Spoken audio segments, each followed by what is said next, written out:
ಇಳಕಲ್ ತಾಲೂಕಿನ ಪಾಲತಿ ಗ್ರಾಮದಲ್ಲಿ ಶ್ರೀ ದುರ್ಗಾದೇವಿ ಉಡಿ ತುಂಬುವ ಕಾರ್ಯಕ್ರಮ ನಿಮಿತ್ತ ಶ್ರೀ ಬೀರಲಿಂಗೇಶ್ವರ ನಾಟ್ಯ ಸಂಘ ಇವರಿಂದ ಬೀರೇಶ್ವರ ಮಹಾತ್ಮ ಅರ್ಥಾತ್ ಭಂಡಾರದ ಮಹಿಮೆ ಈ ನಾಟಕ ಉದ್ಘಾಟನೆಯನ್ನು ಹುನಗುಂದ ಮತಕ್ಷೇತ್ರದ ಮಾಜಿ ಶಾಸಕ ವಿಜಯಾನಂದ್ ಎಸ್ ಕಾಶಪ್ಪನವರು ನೆರವೇರಿಸಿದರು. ದಿವ್ಯ ಸಾನ್ನಿಧ್ಯವನ್ನು ವೇದಮೂರ್ತಿ ಶ್ರೀ ಸಹದೇವಯ್ಯ ಗುರುವಿನ ವೇದಮೂರ್ತಿ ನೀಲಕಂಠ ಮಹಾಸ್ವಾಮಿಗಳು ಹಾಗೂ ಭರತ್ ಸ್ವಾಮೀಜಿ ವಹಿಸಿದ್ದರು. ಮುಖ್ಯ ಅತಿಥಿಗಳಾಗಿ ಕನಕಪ್ಪ ಪೂಜಾರಿ, ಮುತ್ತಣ್ಣ ಕಲಗೋಡಿ, ಶರಣು ಇದ್ದಲಗಿ, ಪಾಲತಿ ಹಾಗೂ ಹೊನ್ನೂರು ಗ್ರಾಮದ ಗುರುಹಿರಿಯರು ಹಾಗೂ ಯುವಕರು ಉಪಸ್ಥಿತರಿದ್ದರು. ವರದಿಗಾರರು ನಬಿ ಹುಣಚಗಿ, ಜನಧ್ವನಿ ನ್ಯೂಸ್, ಇಳಕಲ್.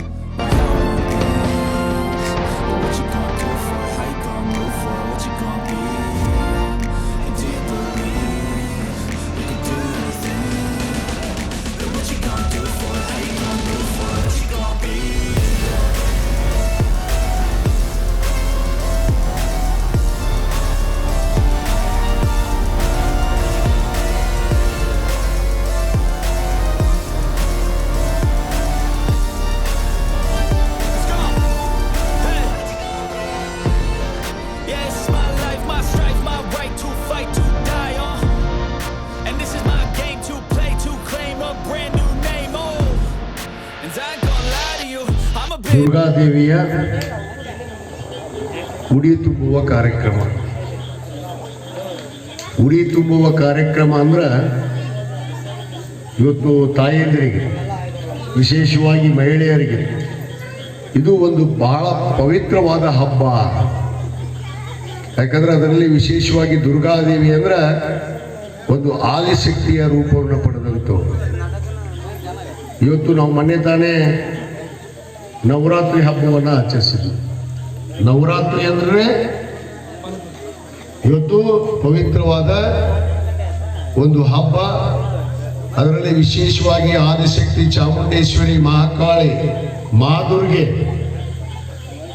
9 ರೂಪಗಳನ್ನು ತಾಳಿ ರಾಕ್ಷಸರನ್ನ ಸಂಹಾರವನ್ನ ಮಾಡಿ ಇವತ್ತು ಈ ದೇಶದ ಮನುಕುಲಕ್ಕೆ, ಮನುಷ್ಯರಿಗೆ ರಕ್ಷಣೆ ಕೊಟ್ಟಂಥವರು ದೇವಾನುದೇವತೆಗಳು. ಅದರಲ್ಲಿ ದುರ್ಗೆ ಒಬ್ರು. ದುರ್ಗಾದೇವಿ ದುರ್ಗೆ ಅಂದ್ರೆ ಸಾಮಾನ್ಯಳಲ್ಲ. ಆ ದುರ್ಗೆ ಒಂದು ಪವಿತ್ರವಾದ ಈ ಉಡಿ ತುಂಬ ದಿವಸ ಇವತ್ತು ತಾಯಂದಿರು ಬಹಳ ಪವಿತ್ರವಾದಂತ ಈ ಹಬ್ಬವನ್ನು ಆಚರಿಸೋ ಜೊತೆಗೆ ಉಡಿಯನ್ನ ತುಂಬುವಂತ ಕೆಲಸ ಇವತ್ತು ಯಾವ ತಾಯಿ ಆ ದೇವಿಯನ್ನು ಆರಾಧನೆ ಮಾಡಿ ಆ ದೇವಿಯಲ್ಲಿ ಭಕ್ತಿಯನ್ನು ಇಟ್ಕೊಂಡು ಆ ದೇವಿಗೆ ನಂಬಿದಂಥವ್ರಿಗೆ ಇವತ್ತು ವರವನ್ನು ಕೊಡುವಂತ ಯಾರಾದರೂ ತಾಯಿ ಇದ್ರೆ ಅದು ದುರ್ಗಾದೇವಿ ಅನ್ನೋ ಮಾತನ್ನು ನಾನು ಈ ಸಂದರ್ಭದಲ್ಲಿ ಹೇಳಿದ್ದೇನೆ. ನಂಬಿದವರು ಯಾರು ಮೋಸ ಹೋಗಿಲ್ಲ. ಆ ನಿಟ್ಟಿನಲ್ಲಿ ನಮ್ಮ ತಾಯಂದಿರು ಬಹಳ ಸಂತೋಷವಾಗಿ ಇವತ್ತು ಈ ಶುಭ ದಿನ ಇವತ್ತು ಉಡಿ ತುಂಬುವ ಕಾರ್ಯಕ್ರಮವನ್ನು ನೆರವೇರಿಸಿದ್ರಿ.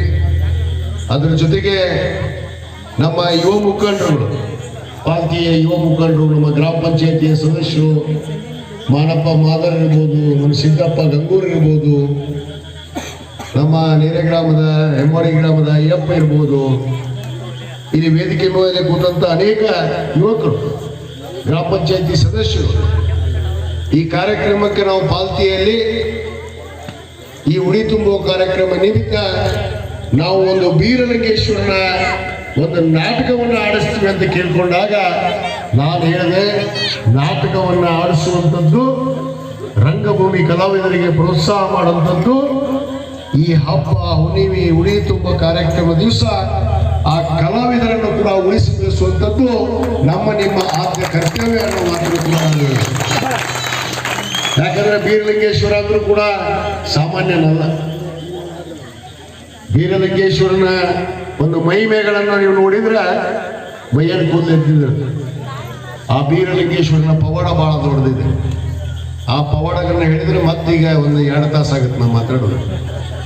ಯಾಕಂದ್ರೆ ಈಗಾಗಲೇ ನಮ್ಮ ತಾಯಿಯಂದ್ರೆ ಆಕಳ ಸಾಕತ್ತಾರ, ಹೋಳಿಗೆ ಹೊಡೆದು ಬಂದಾರ, ಊಟ ಹೊಟ್ಟೆ ತುಂಬ ಮಾಡಿರಲಿಲ್ಲವ ತಾಯಿದ್ರ, ಊಟ ಮಾಡಿ ಬಂದಾರೆ ಎಲ್ಲರೂ, ಹುಡುಗರು, ಪಾಪ, ಮಕ್ಕಳು, ತಾಯಿಯಂದ್ರು ಬೀರಲಿಂಗೇಶ್ವರನ ಒಂದು ನಾಟಕವನ್ನು ನೋಡಲು ಅಂತೇಳಿ. ಅದರಾಗ ವಿಶೇಷವಾಗಿ ನಮ್ಮ ಎಲ್ಲ ಪೂಜ್ಯರು ಬಂದಾರೆ ಇವತ್ತು. ನನ್ನ ಪುಣ್ಯ ಇದೆ. ಯಾಕಂದ್ರೆ ನೀಲಕಂಠೇಶ್ವರ ಮಹಾಸ್ವಾಮಿಗಳನ್ನ ನಮ್ಮ ಗುರುವಿನ ಸರೂರ್ ಮಠದ ಪೂಜ್ಯರನ್ನು ನೋಡೋದು ಮತ್ತು ನಮ್ಮ ಭಾರತ ಸ್ವಾಮಿಗಳು ಸ್ವಾಮಿಗಳನ್ನು ನೋಡೋದು ಕೂಡ ಇವತ್ತು ನನ್ನ ಪುಣ್ಯ ಕೂಡ ಇದೆ, ನಿಮ್ಮ ಪುಣ್ಯ ಕೂಡ ಇದೆ ಅನ್ನೋದು ಮಾತನ್ನು ನಾನು ಈ ಸಂದರ್ಭದಲ್ಲಿ ಭಕ್ತಿಯ ಪ್ರಧಾನವಾಗಿರ್ತಕ್ಕಂಥ ನಾಟಕ, ಬಹಳ ಸಂತೋಷದ ನಾಟಕ. ಈ ಪಾಲ್ತಿ ಗ್ರಾಮದಲ್ಲಿ ಬಹುದಿವಸದ ಸೊರಕಿನ್ನರಿ ಪಾಲ್ತಿ ಬಸವಗೌಡರು ಅಂತ ಹೇಳಿ ಬಿರುದಾಂಕಿತ ತಗೊಂಡಿರ್ತಕ್ಕಂಥ ಊರು ನಮ್ಮ ಪಾಲ್ತಿ ಗ್ರಾಮ. ಅಂತ ಒಂದು ಕಲಾಪ್ರೇಮಿಯ ಒಂದು ಊರಲ್ಲಿ ಸದಾ ನಡೀತಾ ಇರ್ತಕ್ಕಂಥ ಒಂದು ನಾಟಕದ ಒಂದು ಸ್ವರೂಪ ಭಕ್ತಿ ಪ್ರಧಾನವಾಗಿರ್ತಕ್ಕಂಥ ಈ ಒಂದು ನಾಟಕ ಬಹಳ ಅಚ್ಚುಕಟ್ಟಾಗಿ ಮಾಡಲಿದ್ದಾರೆ. ಅದಕ್ಕೆ ಆ ತಾಯಿ ಆಶೀರ್ವಾದ ಎಲ್ಲರಲ್ಲಿಯೂ, ಆ ಕೃಪಾಶೀರ್ವಾದ ಎಲ್ಲರಿಗೂ ಇರಲಿ. ಈ ನಾಟಕದಲ್ಲಿ 12ನೇ ತಪ್ಪಿರ್ತೈತಿ, 4ನೇ ಸರಿ ಇರ್ತೈತಿ. ಆ 4ನೇ ಅದ್ರ ಕಡೆ ಭಾಳ ಲಕ್ಷ ಕೊಟ್ಟು ನೀವು ನಡೆದಿದ್ದಾದ್ರೆ ಮುಂದೆ ಜನ್ಮ ಸಾರ್ಥಕ ಆಗ್ತದೆ. ಅದಕ್ಕೆ ಈ ಒಂದು ಕಲಾ ಪ್ರದರ್ಶನ ಪಾಲ್ತಿ ಗ್ರಾಮದಲ್ಲಿ ನಡೀತಾ ಇದೆ. ಅದಕ್ಕೆ ಭಕ್ತಿಯಿಂದ ನೀವು ಎಲ್ಲರೂ ಅದನ್ನು ಆಲಿಸಿ ತಪ್ಪುಗಳನ್ನು ಬಿಟ್ಟು ಸರಿಯನ್ನು ತೆಗೆದುಕೊಂಡು ಎಲ್ಲರೂ ಪುನೀತರಾಗಲಿ, ನೀವು ಮುಂದಿನ ಜೀವನ ಸಾಗಿಸ್ತಾರೆ ಅಂತೇಳಿ ನಂಬಿ ಈ ಒಂದು ಕಾರ್ಯಕ್ರಮದಲ್ಲಿ ನಮ್ಮನ್ನು ಆಮಂತ್ರಿಸಿ ಗೌರವಿಸಿ